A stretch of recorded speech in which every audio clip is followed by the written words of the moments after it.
Needs to be burned, suffer the wrath of Ralph. Burned. He wants to burn her clothes? What is this? The Salem witch trials of skinny jeans. Context is key. We haven't even introduced the book yet. That quote refers to the hero's reaction to the heroine's attire in Natasha Madison's Only One Kiss. Attire? Attire? He wants to set her wardrobe on fire because her jeans are too tight. This isn't our tire. It's evidence. This guy Ralph sounds like he time-traveled here from the 1800s on a block of ice, saw a woman's ankle, and immediately demanded she be put in stocks. It's a contemporary hockey romance. The premise involves Ralph, a grieving NHL player and single father. Oh, here we go. Single dad, catnip for the masses. Slap a baby on a guy and suddenly it's okay if he acts like a possessive lunatic who probably checks her phone while she sleeps. Remember Chad from accounting. Single dad. Found GPS trackers in his kids' teddy bears and his girlfriend's car. Same energy. That is entirely speculative and frankly slanderous.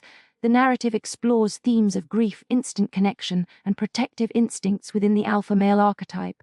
It's not necessarily Alpha male?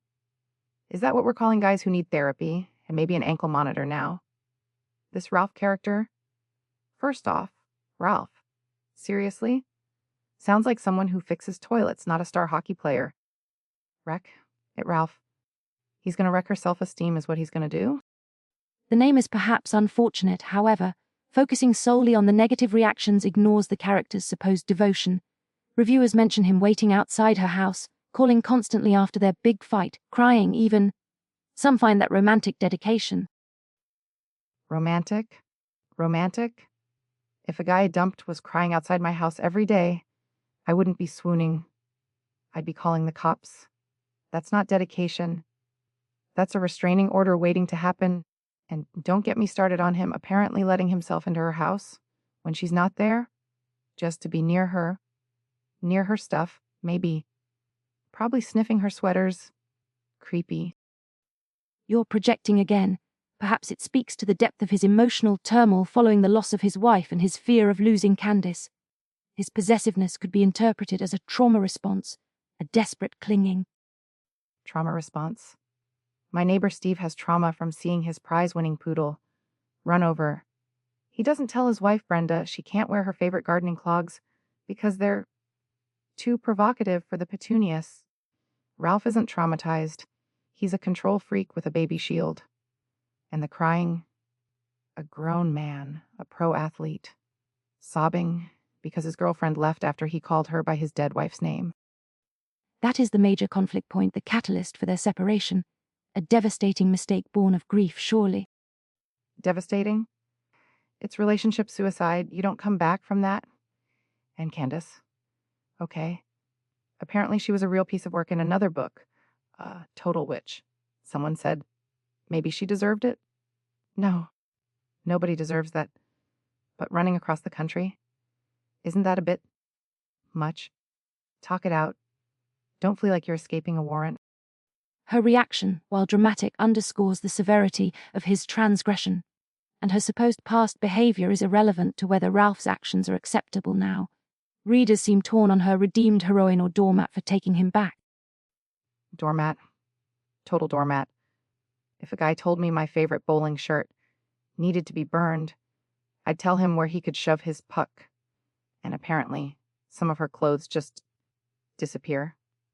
Did he actually steal her clothes? Is that in the book? Because that's not alpha. That's larceny. There are mentions of clothes going missing, interpreted by some readers as Ralph removing items he disapproves of. It's ambiguous, but deeply problematic if true. It speaks to a troubling level of ownership and disregard for her autonomy. Ambiguous? It's creepy, okay. So is this book actually any good, or is it just a manual on how to be a walking red flag with really great hair?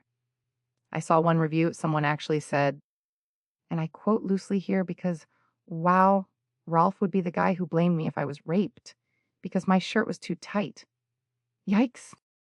That particular comment highlights the extreme negative reaction some readers had to Ralph's controlling nature. It's certainly provocative. But contrast that with the 5-star reviews calling it perfection, a masterpiece that healed them. The dichotomy is fascinating. Healed them? What did it heal? Their tolerance for toxic behavior?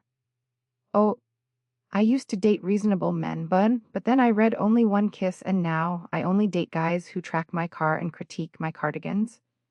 Give me a break. Someone else complained about him crying so much he thought he was having a heart attack and called 911 over a breakup. I believe that was reviewer hyperbole, mocking the melodrama. Though the emotional intensity is high, perhaps too high for some, I will concede. The constant surveillance of her wardrobe is unsettling. It infantilizes Candace. Unsettling. It's grounds for dumping. If Ralph were a sandwich, he'd be that weird mystery meat one from the gas station, looks vaguely appealing under the heat lamp. But you know it's going to end in regret and possibly food poisoning. You know what? Maybe the crying. Maybe it shows he's vulnerable? That he really loves her. Now, pathetic. A real man wouldn't cry. He'd just punch a wall and then buy her a new baggier wardrobe, which is also bad. See, there's no winning with this guy. So your final assessment is... Okay. Rating time. I give Only One Kiss. 4 out of 5 pairs of jeans Ralph probably wants to incinerate. It's terrible. He's awful. But damn it, people are talking. That's hardly a literary metric. I rate it 2 out of 5 potential restraining orders.